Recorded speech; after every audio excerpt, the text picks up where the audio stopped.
Howdy, howdy, howdy. I'm Kaizo, and today is gonna be a bit not safe for work.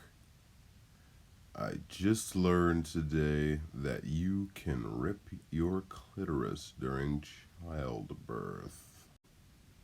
That's it. I kind of feel like throwing up. I'm so happy that I'm on the pill. The amniotic fluid can also enter your bloodstream and kill you. It's called an amniotic fluid embolism. I can't imagine ripping from the clit to your asshole, as if I needed any more reason to never have kids. If I'm being completely honest, I'd rather die than lose the feeling in my clit. Same. Imagine having to raise a kid and going through life without ever feeling the euphoria of a clit orgasm again. Especially because for some people, the clit is the only way to achieve orgasm. Alright, I gotta tell you, vaginal orgasm is clitoral orgasm. The clitoris goes deep into the vaginal canal, about 4 inches.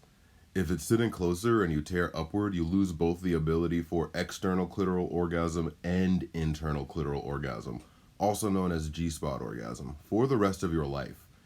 At least if the tears are severe, scar tissue doesn't do much for sexual pleasure. Saw that happen to one poor woman. The equivalent of a dude losing his prostate and dickhead at the same time. I just can't stomach the misery. Add on top of that, potentially getting husband stitched, and you got all 3 worst long-term things from reproducing.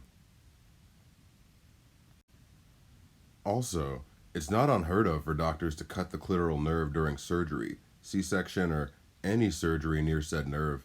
The clitoris and clitoral nerve weren't commonly added to medical diagrams in the US until the 90s, and still aren't always included. Plenty of doctors and surgeons don't even know it exists. Patriarchal society doesn't care if women feel any pleasure in sex or life, so that's probably why this type of info isn't shared between even a lot of women. I have 2 acquaintances, former friends I demoted because they got toxic after having kids, that have never had an orgasm. They even thought I was exaggerating when I told them how great an orgasm feels and just assume it's because I'm a slut. They blame their husbands for the lack of orgasms, even though they don't communicate about it at all. They just wait or fake it out until it's over, which sounds like an awful way to engage with the person you supposedly love. They told me they only have sex if the husband wants it or for making babies. I've tried to suggest that maybe they're ace, but to that they responded in a super queerphobic way like, no, I'm normal.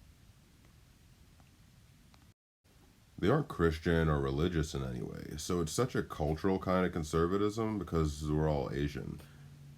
They also never tried masturbation because they think it's gross. They both have never tried tampons either because they don't want to touch their vagina, so for them losing the feeling in their clit probably isn't a big deal because they don't even know what they're missing. And women like them probably don't share info like that because they don't think it's an important thing for other women to know, or just want other women to suffer like they did. One of them complained to me about how bad her hair got recently, and she was confused, so I told her she was having a kid, but she refused to believe it. She gave birth in a different country and moved back to the US, same area she used to live before after having the kid, so she thought her hair was not reacting well to the water and to all the different shampoos she was trying.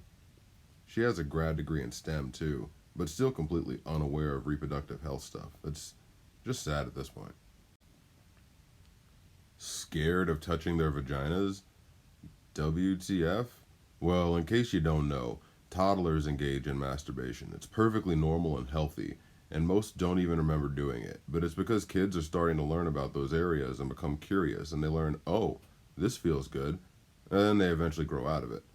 Another thing is, even when I got older, I was touching my vagina and vulva.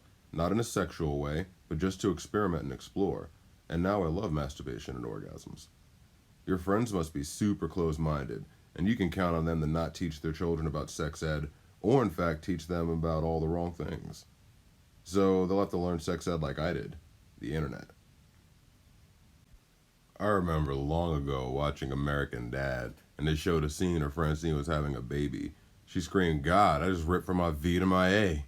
And for the longest time, I never knew what that meant. Because they don't educate you on that shit. I got hired at a store where about half the staff worked under a manager that died after a very routine labor. She was fine, and her boyfriend was in the nursery with their daughter, and then bam, she was gone. No warning. I can't imagine. Mother Nature can get as cruel as Western doctors can get. There are regions in the world where a tear means inevitable infection and death. In these places, organizations like Doctors Without Borders have standard practices to reduce tearing to practically zero, and they're incredibly effective. There's no reason tearing in childbirth should be as common as it is in the West. Well, I guess that makes sense. Western Doc. Here, let's make this delivery quicker so I can go golf with my buds. Cuts to anus. Oops, too far. Oh well, you'll heal better with this extra stitch. Before this thread, I just wanted to spread awareness about how great being child free is, but now I also want to teach men about how terrible having a child is for a woman's body. I feel like most people that enjoy sex with their wives or girlfriends wouldn't want their clitoris turned off so a baby can happen. Unless he sees her as a broodmare.